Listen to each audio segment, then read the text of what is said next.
Hello everyone. हम लोग एक एग्जांपल लेते हैं और उसको थेवेनिन थ्योरम के हेल्प से कैसे सोल्व करना है वो हम लोग सीखते हैं।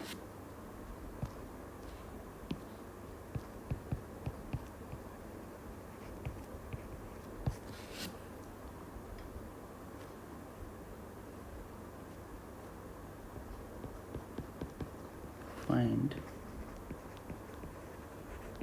Current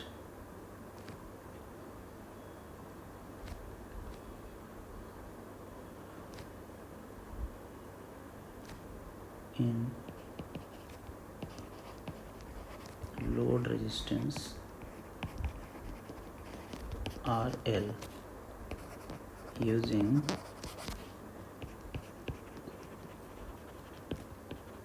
Thevenin's theorem।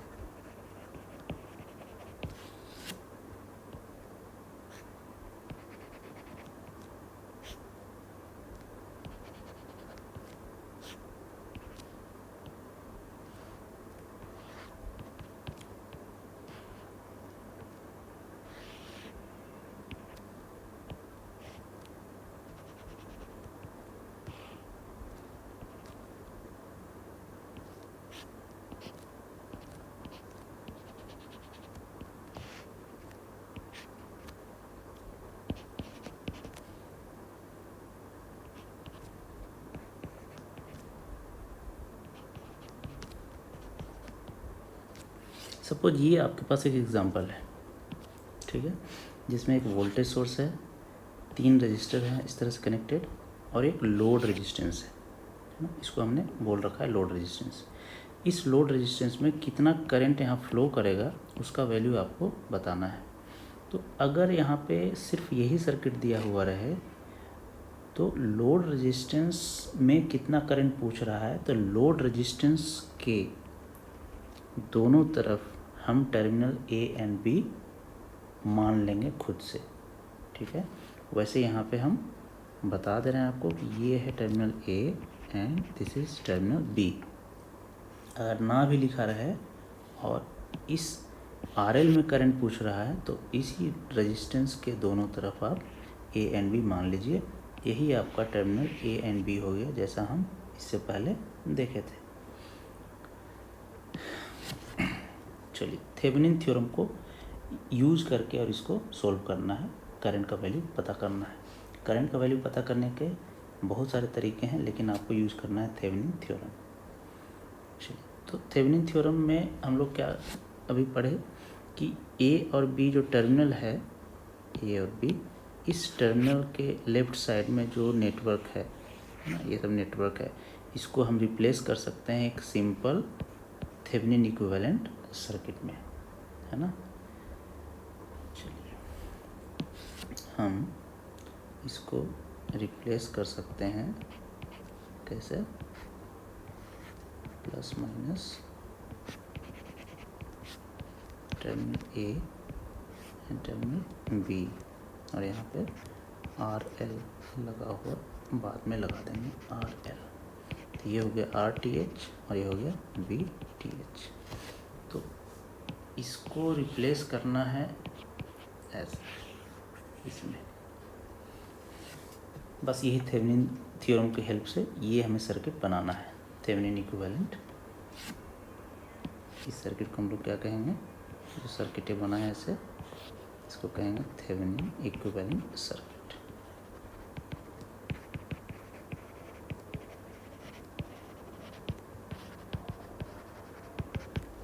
तो सबसे पहले इस केस में हमें फाइंड क्या करना है, V T H and then R T H, ठीक है। तो सबसे पहले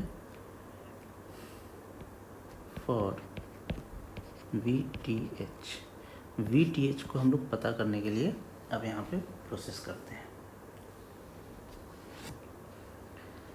कुछ स्टेप्स में हमने इसको आपको समझाने की कोशिश किया है, स्टेप्स वाइज इसको हम लोग समझते हैं। तो सबसे पहला स्टेप है, अभी आप लोग सीख रहे हैं तो स्टेप वाइज करके देखिए, बाद में आप बिल्कुल आसानी से इसको कैलकुलेट कर पाएंगे। सबसे पहले स्टेप 1 में करना है आपको रिमूव द लोड रेजिस्टेंस। मतलब ए और बी टर्मिनल पे जो भी रेजिस्टेंस कनेक्टेड है उस रेजिस्टेंस को हटा देना है, जिसको हम लोड रेजिस्टेंस कह रहे हैं, RL जो कह रहे हैं, इसको आपको रिमूव कर देना है। तो रिमूव करेंगे आप तो कैसा सर्किट बनेगा, यही हमारे पास सर्किट है, ये है।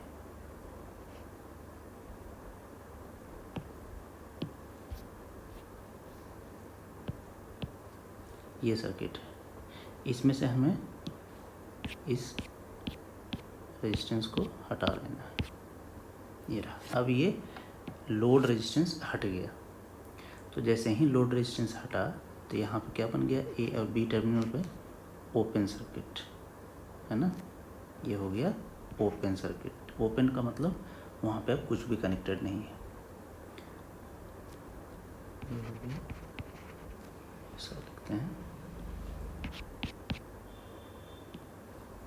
ये जो टर्मिनल हो गया वो कैसा हो गया, ओपन सर्किट हो गया।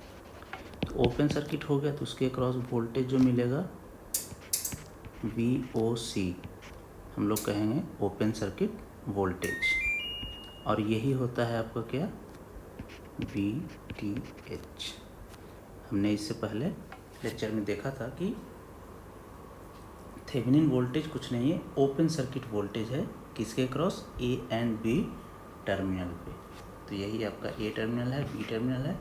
यहाँ पे जो वोल्टेज मिलेगा, क्योंकि लोड को हमने हटा दिया है तो ओपन सर्किट हो गया, जो वोल्टेज मिलेगा उसको हम लोग ओपन सर्किट वोल्टेज कहेंगे, और यही आपका थेवेनिन वोल्टेज भी कहलाएगा, VTH। तो अब बेसिकली हमें फाइंड करना है यही open circuit voltage across terminal A and B।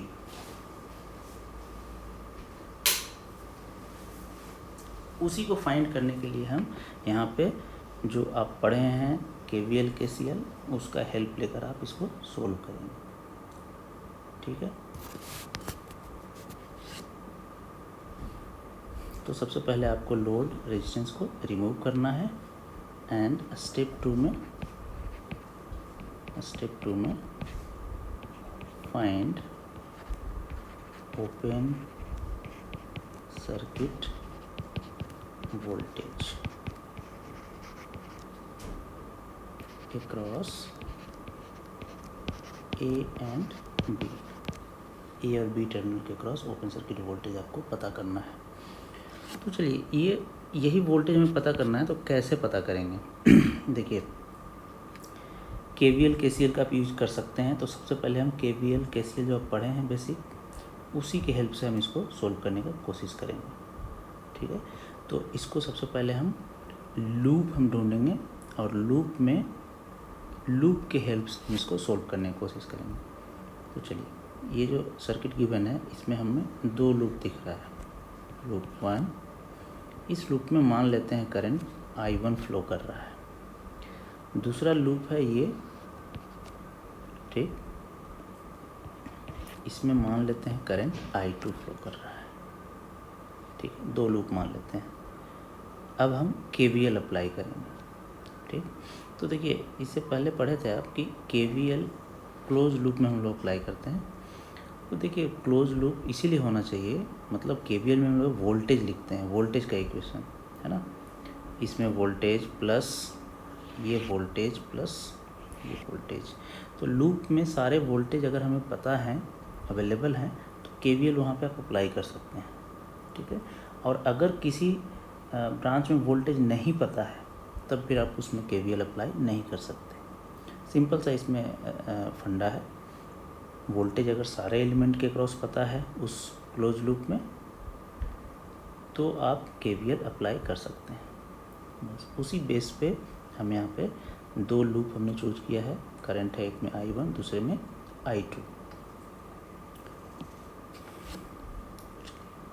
अभी I1 ऐसे क्लोज करके बनाने का मतलब है कि I1 इस लूप में इस तरह से करंट फ्लो कर रहा है, ऐसे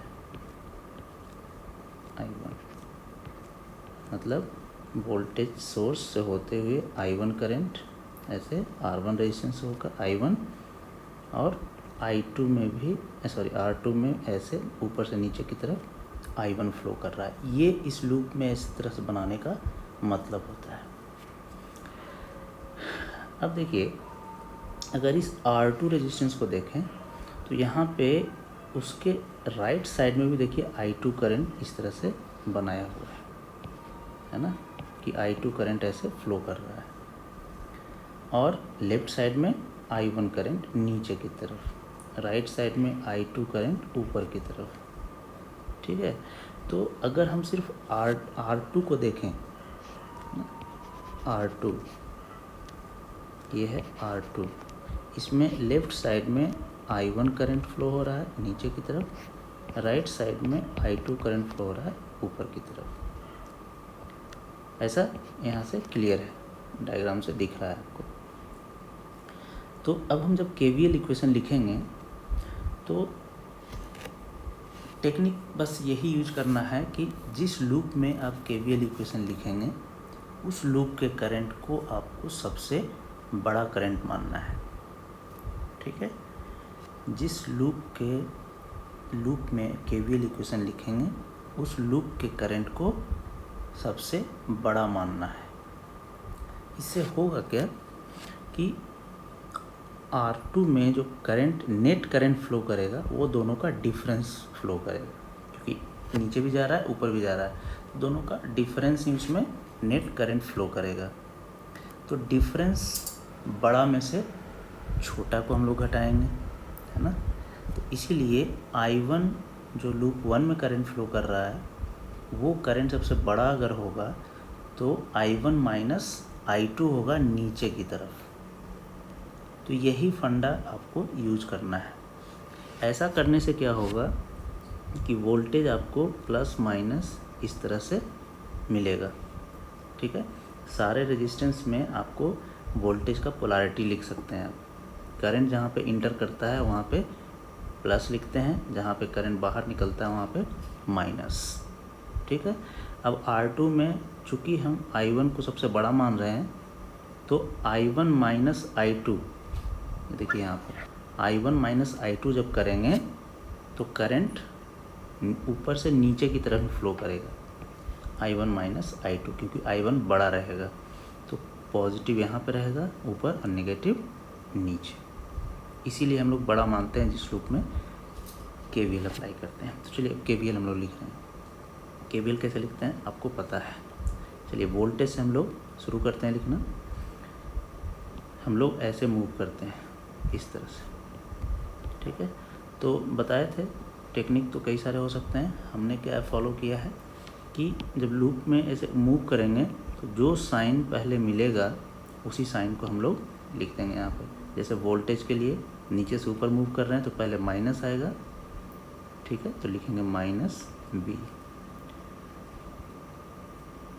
है ना। ऐसे मूव कर रहे हैं, पहले माइनस आया तब प्लस आएगा, तो हम लोग जो पहले साइन आएगा उसी को यहाँ पे लिख देंगे। उसके बाद ऊपर बढ़ेंगे। अब रेजिस्टेंस है, रेजिस्टेंस देखिए पहले प्लस मिल रहा है तो हम लोग लिखेंगे plus voltage across resistance R1 कितना होगा, जितना करंट उसमें फ्लो हो रहा है गुना जितना उसका रेजिस्टेंस है।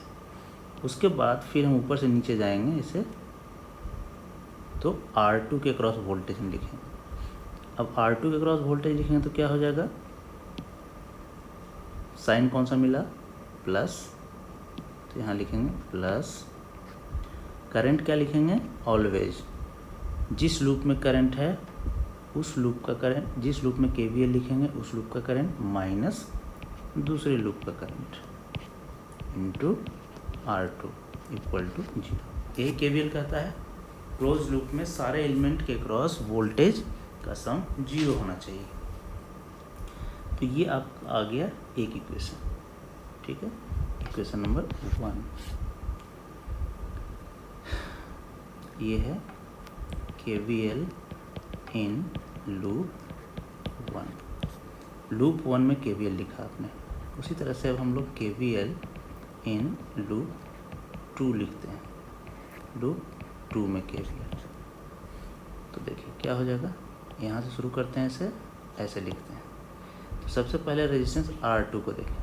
R2 में क्या हो जाएगा, देखिए नीचे से ऊपर हम लोग ऐसे लिख रहे हैं, है ना, ऐसे जा रहे हैं। इसी एरो के डायरेक्शन में हम लोग KVL लिखेंगे, है ना। तो नीचे से ऊपर पहले जाएंगे, तो सबसे पहले कौन सा साइन आएगा, कोई साइन, ये जो पिछला साइन है इससे अब हमें मतलब नहीं है, पिछले साइन से अब कोई मतलब नहीं है। हम लोग ऑलवेज क्या लिखेंगे, जहाँ भी कॉमन रेजिस्टेंस आ जाए वहाँ पे प्लस साइन के साथ ही लिखेंगे, ठीक है। R2 गुना, बस करंट पे ध्यान देना है। जो जिस लूप में आप KVL लिख रहे हैं उस लूप के करंट को सबसे बड़ा मानना है। तो I2 ऊपर की तरफ फ्लो हो रहा है, सबसे बड़ा है, इधर I1 नीचे फ्लो हो रहा है। तो I2 में से I1 को घटाएंगे तो वो फाइनली ऊपर की तरफ ही मिलेगा, क्योंकि I2 बड़ा है।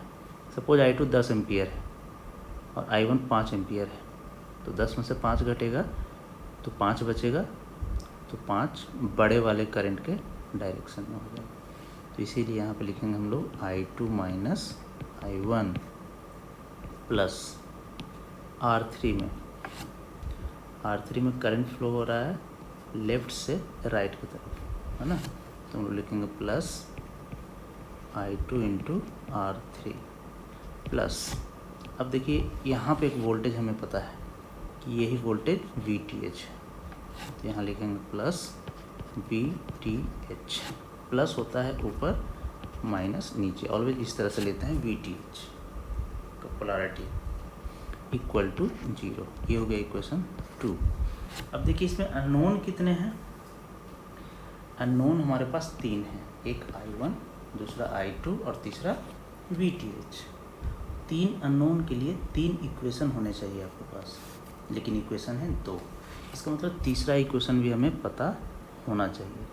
अब इसी सर्किट से आप तीसरा इक्वेशन भी फाइंड करेंगे। क्या आपको देखना है, देखिए A और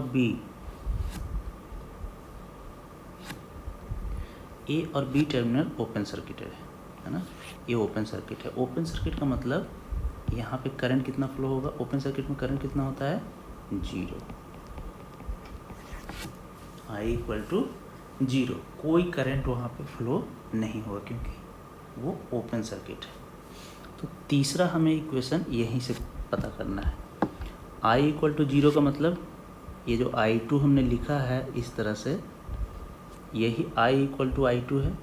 ये जो ऐसे हमने बनाया है I2, इसका मतलब क्या हुआ, करंट I2 इस तरह से है, ऐसे, मतलब R3 में I2 करंट फ्लो कर रहा है, यही मतलब है।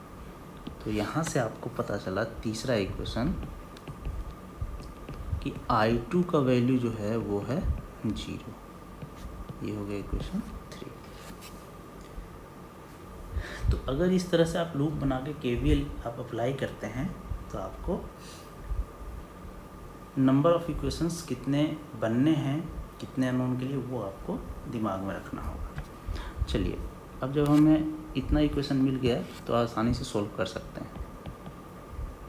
फ्रॉम इक्वेशन 1 I2 का वैल्यू 0 रख दीजिए, तो क्या हो जाएगा -V plus I1 R1 plus I2 0 हो जाएगा उसमें, तो I1 R2 इक्वल टू 0।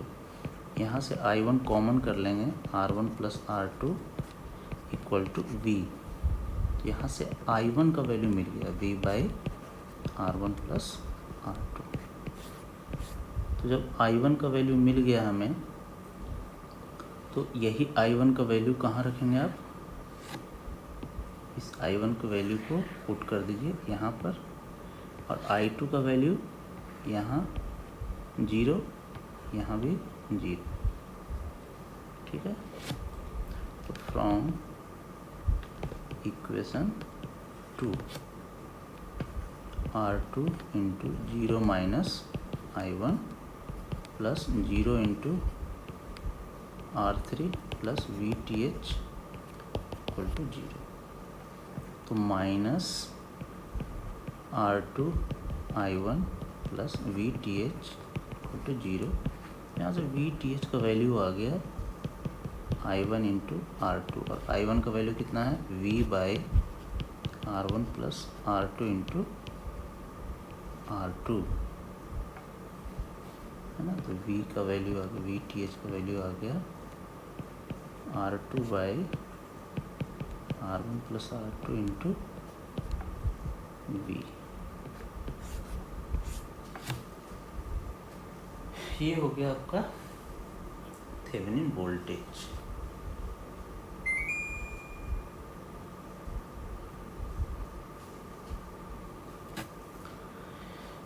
चलिए, थेवेनिन वोल्टेज हमें मिल गया।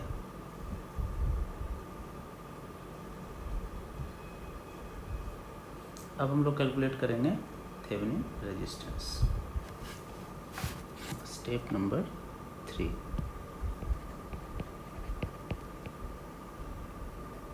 स्टेप 3,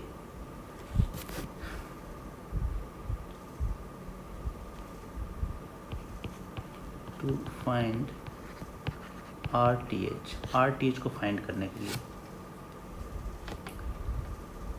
क्या करेंगे? सबसे पहले तो रिमूव लोड रेजिस्टेंस। अगर आप पहले के स्टेप से कनेक्टेड हैं तो वहाँ हमने लोड रेजिस्टेंस हटा ही दिया था, तो लोड रेजिस्टेंस हटा दिया है हमने। रिमूव लोड रेजिस्टेंस RL, है ना, और रिप्लेस, ये इम्पोर्टेंट है, रिप्लेस ऑल इंडिपेंडेंट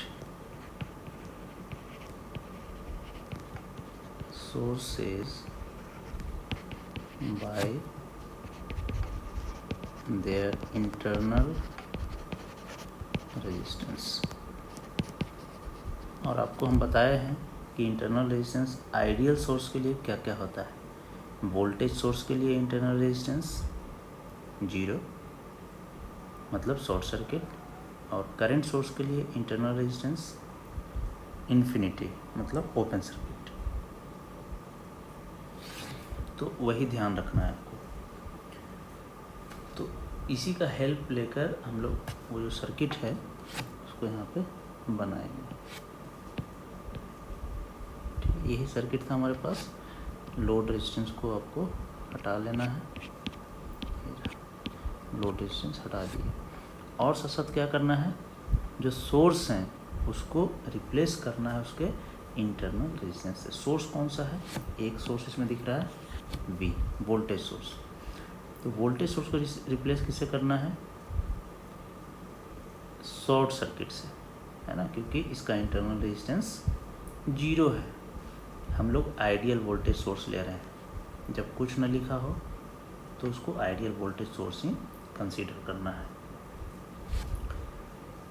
तो हम क्या करेंगे, इस वोल्टेज सोर्स को हटाएंगे और यहाँ पर एक शॉर्ट सर्किट से कर देंगे। ये हो गया शॉर्ट सर्किट, मतलब इसका रेजिस्टेंस, इंटरनल रेजिस्टेंस कितना हो गया?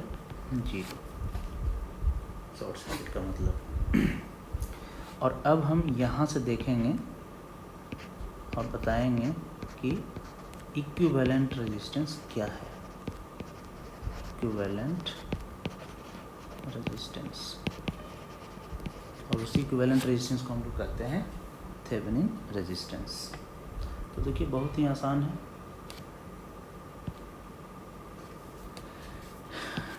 ये दोनों रेजिस्टेंस कैसे हैं? पैरेलल में, और उस कम्बिनेशन के साथ ये है सीरीज में। तो सिंपली हम लोग बोल सकते हैं कि RTH जो होगा वो क्या होगा? R1 और R2 पैरेलल में होंगे और सीरीज में होगा R3। तो सीरीज को हम लोग ऐसे जोड़ देते हैं। तो इसका पैरेलल कम्बिनेशन कितना हो गया? R1 R2 bye R1 plus R2 plus R3। इसको थोड़ा और सोल्व कर लेंगे तो आ जाएगा R1 R2 plus R2 R3 plus R3 R1 divided by R1 plus R2। इतना आ जाएगा थेवेनिन रेजिस्टेंस। तो अब जब ये दोनों वैल्यू मिल गया आपको, तो आप स्टेप 4 में क्या करेंगे? ड्रॉ करेंगे Thevenin equivalent circuit. Equivalent circuit. ठीक है, थेवेनिन इक्विवेलेंट सर्किट में क्या करते हैं, VTH और इसके सीरीज में RTH। ये टर्मिनल है आपका A एंड B, और यहाँ पर जो लोड था आपका RL उसको कनेक्ट कर देंगे, और यही में अब करंट I का वैल्यू पूछा गया है आपसे। ठीक है, VTH का वैल्यू हमें पता है, RTH का वैल्यू भी पता है, तो यहाँ से जो करंट होगा I, अब हम डायरेक्टली बता सकते हैं कि VTH divided by RTH plus RL। अब ये अगर समझ में नहीं आ रहा है कि डायरेक्ट कैसे लिख दिए, तो आप क्या करेंगे, इसमें एक KVL इक्वेशन लिख देंगे। ठीक, जो करंट I है वही करंट इसमें फ्लो होगा, तो KVL इन लूप, जो गिवन लूप है उसमें KVL अप्लाई करेंगे, तो कैसे लिखेंगे, minus VTH plus I into RTH plus I into RL equal to 0। तो यहाँ से I कॉमन करेंगे आप, तो RTH plus RL equal to VTH, so I equal to VTH by RTH plus RL। यही हो गया आपका आंसर। तो जब भी समझ में ना आए किसी लूप में, तो आप KVL का हेल्प से करंट का वैल्यू फाइंड कर सकते हैं। तो ये था मेथड सर्किट को थेवेनिन इक्विवेलेंट, थेवेनिन थ्योरम की हेल्प से सोल्व करना, और कैसे हम करंट का वैल्यू या वोल्टेज का वैल्यू किसी भी एलिमेंट के क्रॉस फाइंड कर सकते हैं। ठीक है, हम लोग कुछ और एग्जांपल्स देखेंगे नेक्स्ट लेक्चर में। Thank you.